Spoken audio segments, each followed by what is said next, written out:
Adaptive leadership is about letting go, learning as we go, and keeping going. Adaptive leadership consists of the learning required to address conflicts in the values people hold to diminish the gap between the values people stand for and the reality they face, canoeing the mountains. Everyone is a leader, and everyone is leading all the time. Sometimes in immediate, dramatic, and obvious ways, more often in subtle, hard-to-measure ways, but leading nonetheless. Every so often you come across a person who leads with extraordinary grace, and whose effect is felt long after they have gone. This such person is Dorothy Vaughn. Dr. Dorothy J. Vaughn was born Dorothy Johnson in Kansas City, Missouri on September 20th, 1910. Her own mother died when Dorothy was just 2 years old. Less than a year later, her father Leonard Johnson remarried. Her stepmother, Susie Keeler Johnson, took Dorothy as her own daughter and pushed her to succeed, teaching the precocious girl to read before she entered school, which vaulted her ahead 2 grades. She also encouraged Dorothy's natural musical talents by enrolling her in piano lessons. At the age of 8, Dorothy's parents, Leonard and Ann Johnson, moved their family to Morgantown, West Virginia, where her father accepted a job working as a successful restaurateur. In 1925, Dorothy graduated from Beechhurst High School. Beechhurst High School was a consolidated Negro school. This means it was a public school formed for the pupils and teachers of a number of discontinued smaller schools. Beechhurst was located around the corner from West Virginia, the state's flagship white school. 7 years later, at the age of 15, Dorothy reaped the reward of her hard work in the form of the valedictorian spot, a full tuition scholarship to Wilberforce University in Ohio, the country's oldest private Negro college. Dorothy's achievements had great impact in her community. The African Methodist Episcopal Sunday School Convention of West Virginia, which underwrote the scholarship, published an 8-page pamphlet celebrating Dorothy. This pamphlet was distributed to church members lauding her intelligence, her work ethic, her naturally kind disposition, and her humility. This is the dawn of a life, a promise held forth. We who have been fortunate enough to guide that genius and help mold it even for a little while will look on with interest during the coming years, wrote Dewey Fox, the organization's vice president. Dorothy was the kind of young person who filled the African American race with hope for its future America, which would be more fortunate than its past.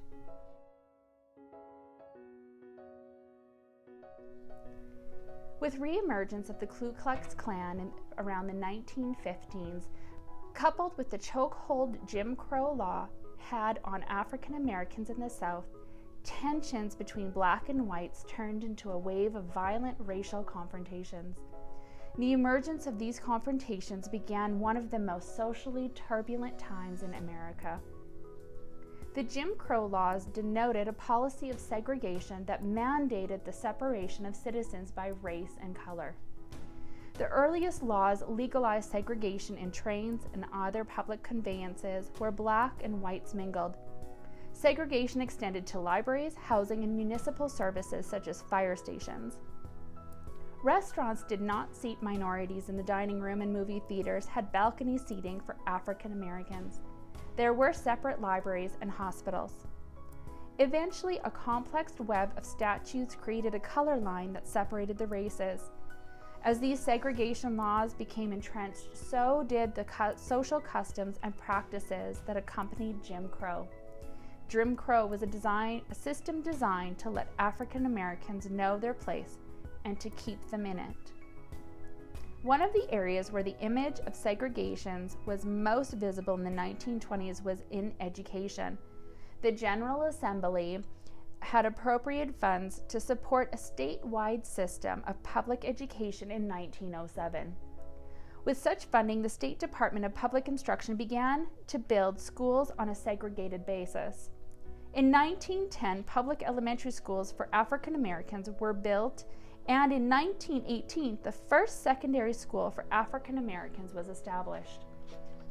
It is within this time that the South witnessed the Great Migration.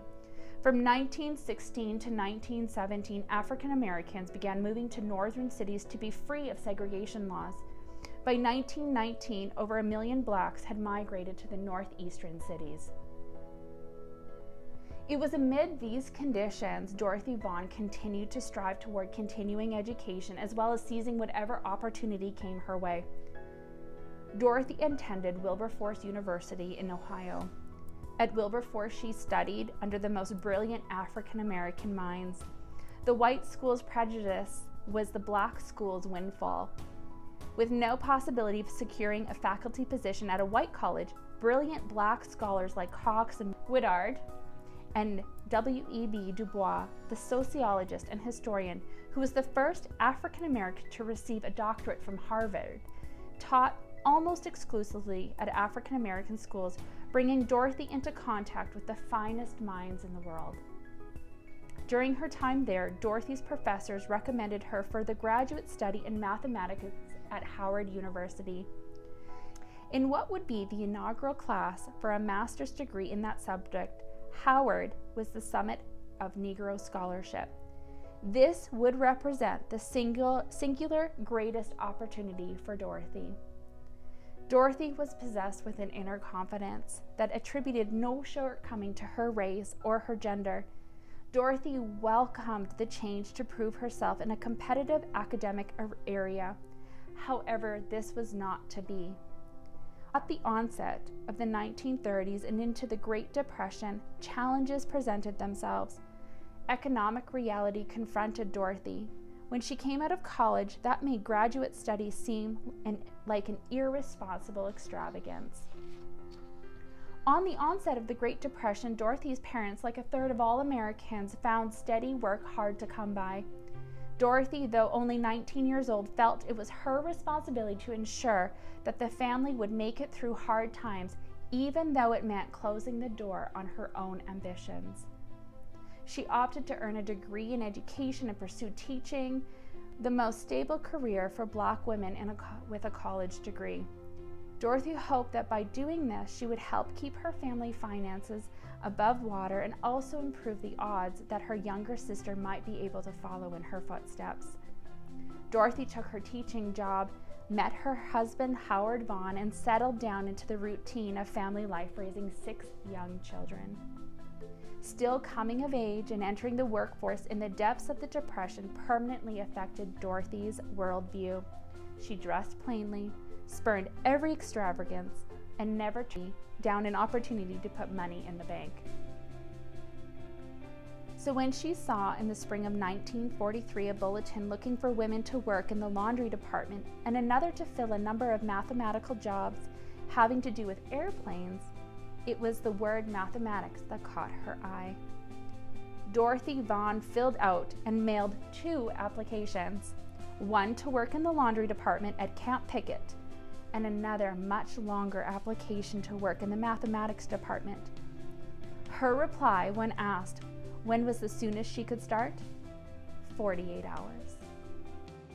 Only those with a deeply ingrained capacity for continuous learning and self-reflection stand a chance of surging the waves of change successfully. Heroic leadership.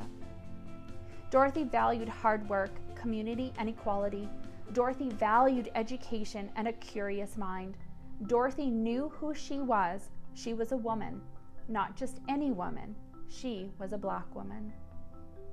What I changed, I could. What I couldn't, I endured. Dorothy Vaughn. She understood her current reality as that of a Black woman in an era of segregation and minimal opportunity. She tiptoed the line of segregation and seized any chance she could to make a better place for her and for those around her.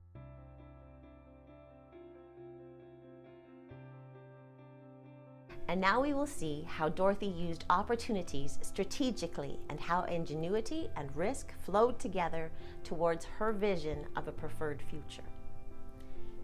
Leaders make themselves and others comfortable in a changing world. They eagerly explore new ideas, approaches, and cultures, rather than shrink defensively from what lurks around life's next corner. Heroic leadership. This describes Dorothy Vaughn. In 1951, Dorothy was the first African-American woman to hold a managerial position at the Langley Memorial Aeronautical Laboratory of the NACA, the National Advisory Committee for Aeronautics, which was the predecessor of NASA. In the late 1950s, the lab introduced its first IBM computer to the workplace, a 7090 data processing system. A machine computer meant that the human computer's days were numbered. Many people might have seen this as a threat to their future and pulled out. Instead of shrinking from this massive change, Dorothy looked and saw an opportunity for a better future. Dorothy knew that these machine computers would need people to work with them. She set out to explore this new terrain. She decided to teach herself the Fortran programming language and concepts necessary to work with these machines. As a Black woman during this tumultuous season of extreme segregation, the door to Dorothy's learning such things was firmly closed. She was not deterred. If the door was closed, she would find the window. To learn the Fortran language and concepts, Dorothy needed to find a specific book that would enable her to teach herself. She looked in the colored library, where she was allowed, but was not able to find the book. It was in the whites-only library. Dorothy entered the whites-only library with her children in tow. When she was discovered by the head librarian, she and her children were directly removed from the library by security. Dorothy left, head held high, with the book that she needed tucked away in her purse. In order to press into her preferred future, she needed to challenge not only the expectations of society, but also the authorities of her day. That took courage. Time passed and opportunity came knocking again. In the early stages of the IBM's arrival, Langley's white-only experts ran into technical difficulties that they were unable to fix. Dorothy observed everything IBM closely, and when this moment came, she was ready to apply what she had learned. She entered the computer room without permission, and when no one was around, fixed the IBM's problem. Dorothy was discovered and reprimanded again for being where she had no business, until it was also discovered that she had fixed the problem. Shortly thereafter, Dorothy was approached for a promotion, which meant she would be working alongside the white experts. Dorothy's intervention opened the door to the preferred future she was looking for when she first read that bulletin for the mathematics job back in 1943. Again, the way forward had required Dorothy to exceed the boundaries placed on her by society and workplace authorities. Doing so gracefully as she did further evidenced her courage and character. Leaders face the world with a confident, healthy sense of themselves as endowed with talent, dignity, and potential to lead. They find exactly these same attributes in others and passionately commit to honoring and unlocking the potential they find in themselves and in others. They create environments bound and energized by loyalty, affection, and mutual support. Heroic leadership. Dorothy Vaughn embodied this kind of love.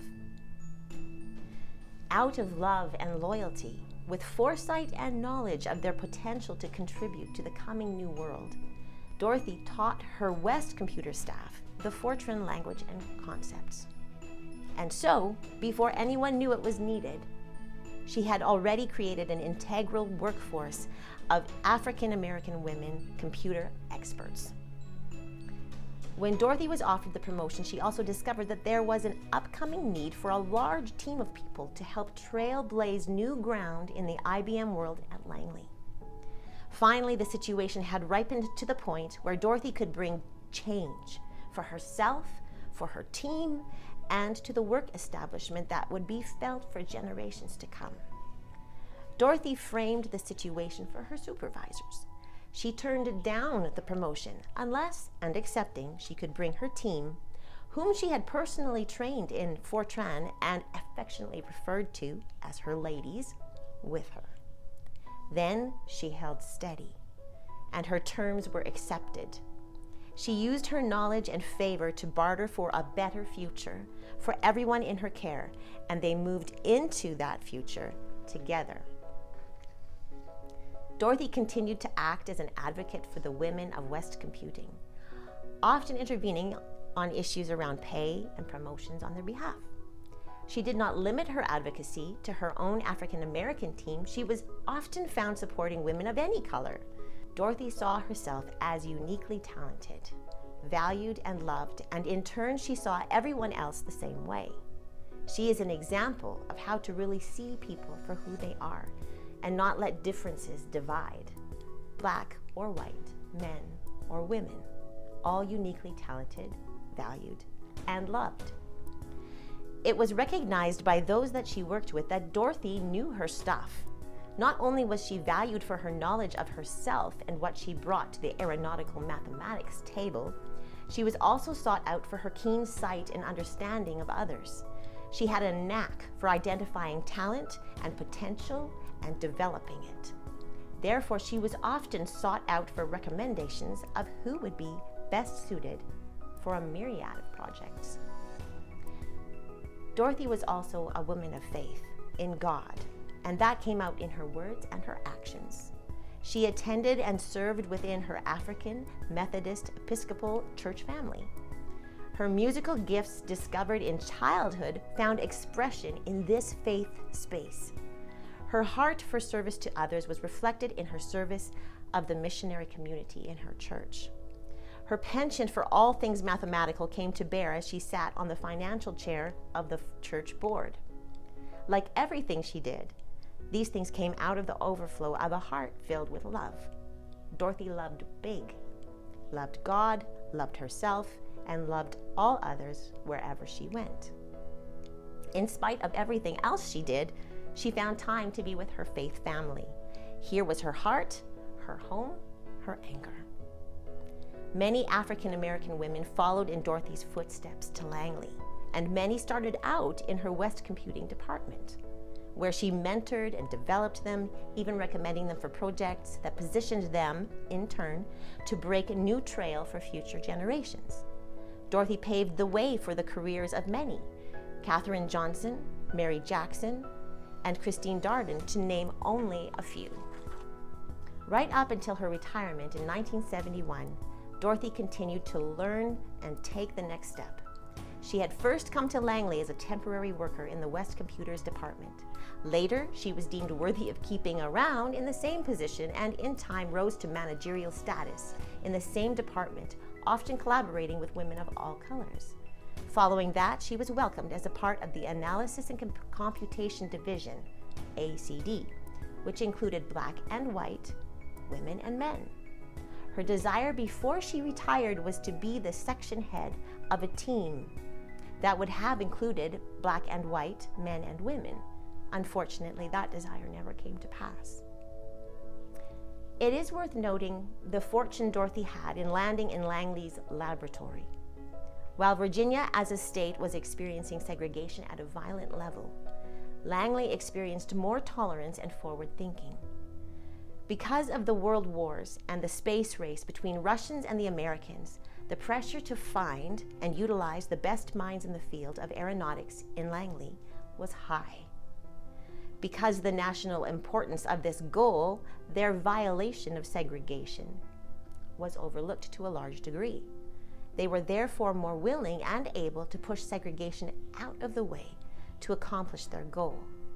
This enabled many black folk to demonstrate their value, dignity, and talent. Of all the places that Dorothy could have found herself in the state of Virginia, Langley was the most opportune of all.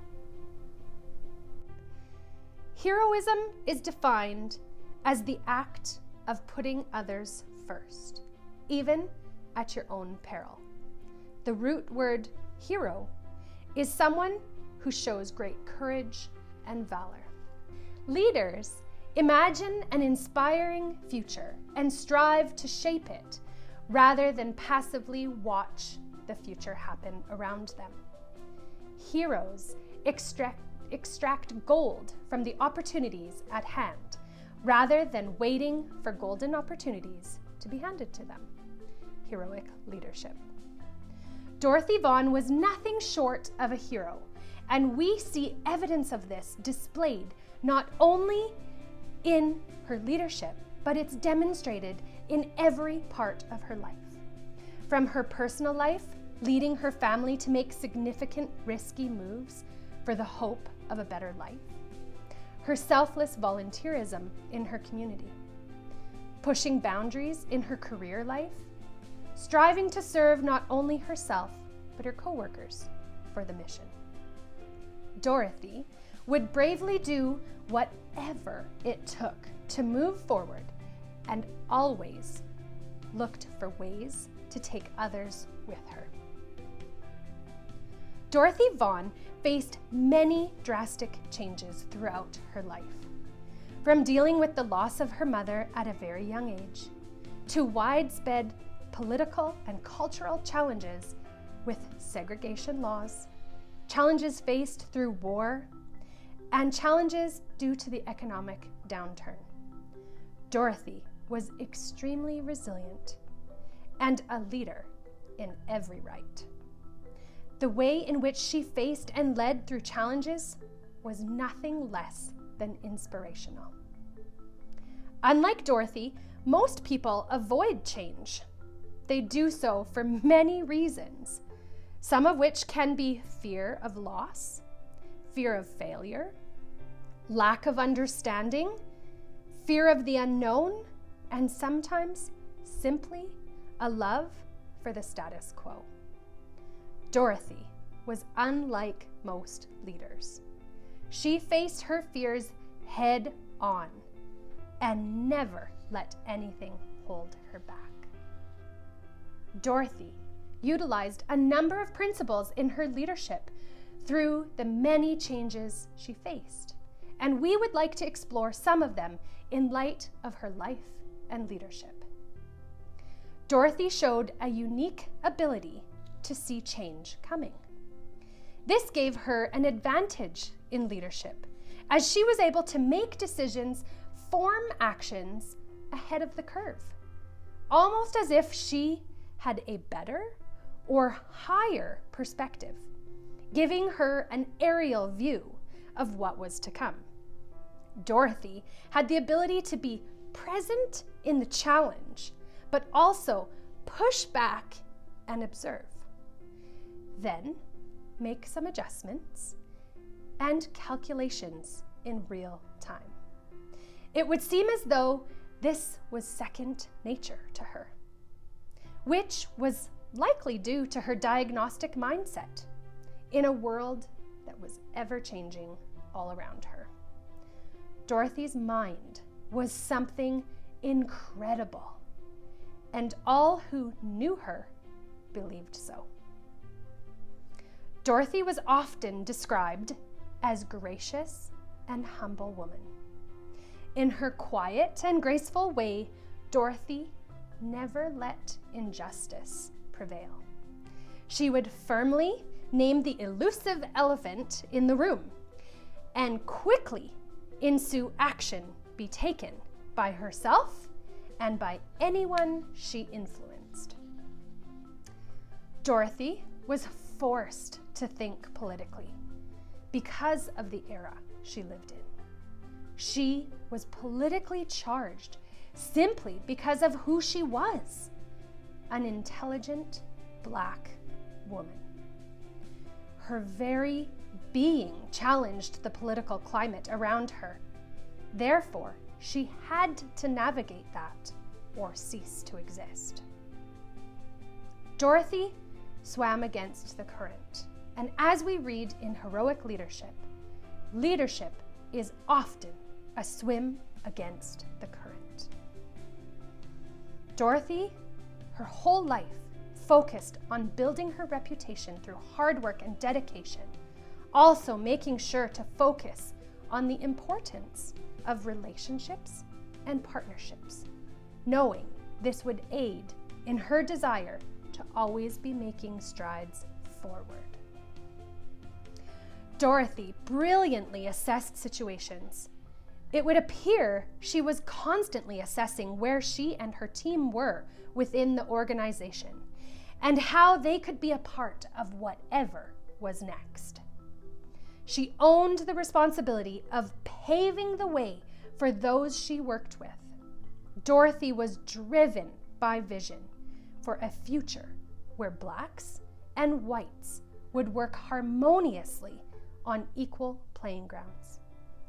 The race to space was just such an opportunity, and Dorothy was not going to waste any time. Instead, she worked hard to frame situations she was facing as challenges, believing there was no challenge she could not solve, just like a challenging math equation. There was an answer, and it could be found. You might say that Dorothy was a master at regulating the heat within not only her computer group, but also between the fractions within the organization of NASA. Dorothy led well by creating a sense of urgency when she needed to gain momentum, or by bringing a sense of calm when things got crazy. She did so by thinking tactically about each problem that hit her desk. Dorothy led successfully by keeping in mind solutions that would benefit the organization without ruffling feathers. A win-win situation. Her ability to regulate the heat also gave her the edge needed to orchestrate conflict. Dorothy was no stranger to conflict. In fact, it would appear as though she was always a step ahead of it, seemingly aware of how things were gonna shake down, making plans ahead of the storm. These abilities allowed her to downplay a conflict and its possible destruction, and instead harness its possibilities. An excellent example of this was when she initiated teaching herself and her girls how to code, making the success of her team and the organization a mutual solution. Holding steady in the midst of a trial is a leadership quality that made Dorothy stand out. She was able to withstand extreme amounts of pressure, and yet she never let it show. She held the unique ability to know when to push ahead and when to hold tight. I'm sure that growing up in this political climate, it taught her how to have perseverance. It helped her to learn how to endure. But that does not undermine the grit and grace she exuded. Dorothy led with a restless drive to look for something more in every opportunity, and the confidence that one will find it. It's not the job that is heroic, it's the attitude one brings to it. Heroic leadership. Leaving a legacy means putting a stamp on the future, making a significant contribution that will affect coming generations. Although Dorothy and the other Black women working as human computers at NASA were somewhat hidden figures, it is without question that the work that they did left a lasting legacy that challenged cultural norms and changed how the world viewed not only Black women, but all women. Their work surpassed their equations and the success that they achieved. It paved the way for women of all races, all ages, to reach for more. It paved the way for women to lead.